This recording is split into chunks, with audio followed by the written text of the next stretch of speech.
Popoldanska molitev v Baštri, mirni vasici, oddaljeni le streljaj od posestva Bilala Bosnića. Ceste tu so milo rečeno obupne, stražijo jih podivjani psi. Tu naletimo na domačina Hazima Suljadžića, ki pa nas nagovori v slovenščini. Pri nas, v rudniku v Črni pri Kamniku, je delal več kot 20 let. Pa otroci gore zrasli, svi gore v Sloveniji. Predtem pa je v svojem rodnem kraju osnovno šolo obiskoval skupaj z Bilalom Bosnićem. Ko otrok je bil v redu, fant. Mislim, takrat, ko se ga spomnim, v redu je bil fant, to nikaj. Kmalu zatem je Bosnić Bužim zapustil, pot ga je vodila v Slovenijo in Nemčijo, domov se je vrnil leta 1992, ko je tudi ujala krvava vojna. Prije rata ovdje nije se nizalo za Vahabije, ni bilo. Svojo hišo je moral takrat z navadno lovsko puško braniti tudi Hasan Čehić, ki dvomi, da so Bosnićevi sledilci res tako zagrizeni verniki, ker jih pač dobro pozna še odprej. Pili, tukli se, radili svašta, a sad on kaže Allah, samo Allah. Oni skupljaju su njegovu kuću. I onda ovaj ovdje, jedan Vahabija, daj mi jedan cigardu. Ovaj jedan Vahabija ima od komšina šta je. I on kaže kako, odakle god iz kakva pomoć dolazi, veli sve sebi uzma, taj Bosnić. Preden se odpravimo na njegovo posestvo, se ustavimo še pri Ismetu Erdiću, slikarju in profesorju, ki poučuje Bosnićeve otroke. Učio sam djecu od konkretnog gospodina Bilala Bosnića, to su djeca fenomenalna. Odlični učenici, znači jako fina, kulturna djeca, odgojna fina. Znači ono što je nas u suštini vrlo iznenadilo jeste upravo to da su to jako pametna, bistra, kulturna djeca. Navaden družinski človek. Nič posebnega. To pa je v Bosniću za Pop TV povedal Slovenec Rok Žavbi, ki je bil tako pri njem kot v Siriji. Na tem posestvu naj bi bilo sicer vsaj 5 Slovencev. Ravno smo zavili z glavne ceste levo proti posestvu Bilala Bosnića.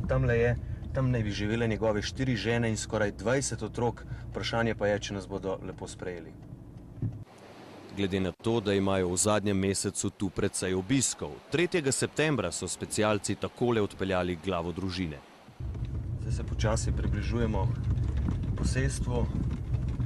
Moram priznati, da malce pa me stiska. Zelo verjetno nas bodo napodili. Ker imajo tu dober razgled, so naj opazili že na vrhu hriba. Hitro se približa ena od žena, skoraj v celoti zavita. Pobere kamen, a ker so prišla povsem miroljubno, zgolj z vprašanji o njeni plati zgodbe, počakava. Nemaš šta snimat ovde! Gospođo, smirite se! Gospođo, smirite se, molim vas. Napuštaj, poslije zvači policiju! Evo, idemo. Bespravno, jel? Bando, čija ste banda? Ko vas je poslije? Ko vas plaća? Možda ti ovaj kamen u glavu pušim, jel? Samo da želimo da čujemo vašu istinu, gospođo, molim vas. Ko te plaća, si došao mi donijeti hljeba djeci? Sram vas bilo, bando! Hitro odpeljem vzvratno, njen kamen avto zgreši le za las. Snemalcem zaradi varnosti nemudoma zapustiva te kraje. Kraje, ki sicer delujejo mirno in spokojno, a očitno... Mislim, takrat, ko se ga spomnim, v redu je bil fant, to nikaj. Kmalu zatem je Bosnić Bužim zapustil, pot ga je vodila v Slovenijo in Nemčijo, domov se je vrnil leta 1992, ko je tudi ujala krvava vojna. Prije rata ovdje nije se nizalo za Vahabije, ni bilo. Svojo hišo je moral takrat z navadno lovsko puško braniti tudi Hasan Čehić, ki dvomi, da so Bosnićevi sledilci res tako zagrizeni verniki, ker jih pač dobro pozna še odprej. Pili, tukli se, radili svašta, a sad on kaže Allah, samo Allah. Oni skupljaju su njegovu kuću. I onda ovaj ovdje, jedan Vahabija, daj mi jedan cigardu. Nič posebnega. To pa je v Bosniću za Pop TV povedal Slovenec Rok Žavbi, ki je bil tako pri njem kot v Siriji. Na tem posestvu naj bi bilo sicer vsaj 5 Slovencev. Ravno smo zavili z glavne ceste levo proti posestvu Bilala Bosnića. Tam naj bi živele njegove 4 žene in skoraj 20 otrok. Vprašanje pa je, če nas bodo lepo sprejeli. Glede na to, da imajo v zadnjem mesecu tu precej obiskov. 3. septembra so specialci takole odpeljali glavo družine. Zdaj se počasi približujemo posestvu. Moram priznati, da malce pa me stiska. Ovaj jedan Vahabija ima od komšina šta je. I on kaže kako, odakle god iz kakva pomoć dolazi, Veli, sve sebi uzno, taj Bosnić. Preden se odpravimo na njegovo posestvo, se ustavimo še pri Ismetu Erdiću, slikarju in profesorju, ki poučuje Bosnićeve otroke. Učio sam djecu od konkretnog gospodina Bilala Bosnića, to su djeca fenomenalna. Odlični učenici, znači jako fina kulturna djeca, odgojena fina. Znači ono što je nas u suštini vrlo iznenadilo jeste upravo to da su to jako pametna, bistra, kulturna djeca. Navaden družinski človek.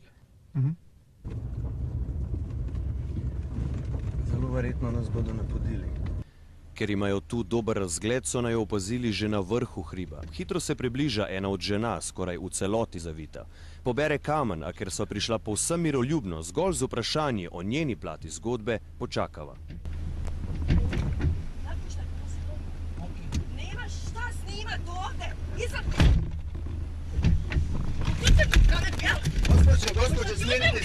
Gospođo, smirite se, molim vas. Napuštaj, poslije zvaći policiju! Evo, idemo. Bespravno, ja? Bando, čijeste banda? Ko vas je poslao? Ko vas plaća?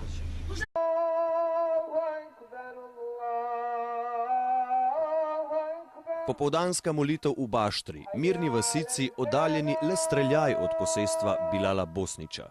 Ceste tu so milo rečeno obupne, stražijo jih podivjani psi.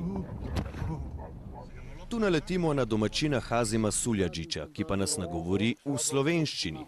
Pri nas, v rudniku v Črni pri Kamniku, je delal več kot 20 let. Pa otroci gore zrasli svi gor v Sloveniji. Sve, ja. Predtem pa je v svojem rodnem kraju osnovno šolo obiskoval skupaj z Bilalom Bosnićem. Ko otrok je bil v redu, fant.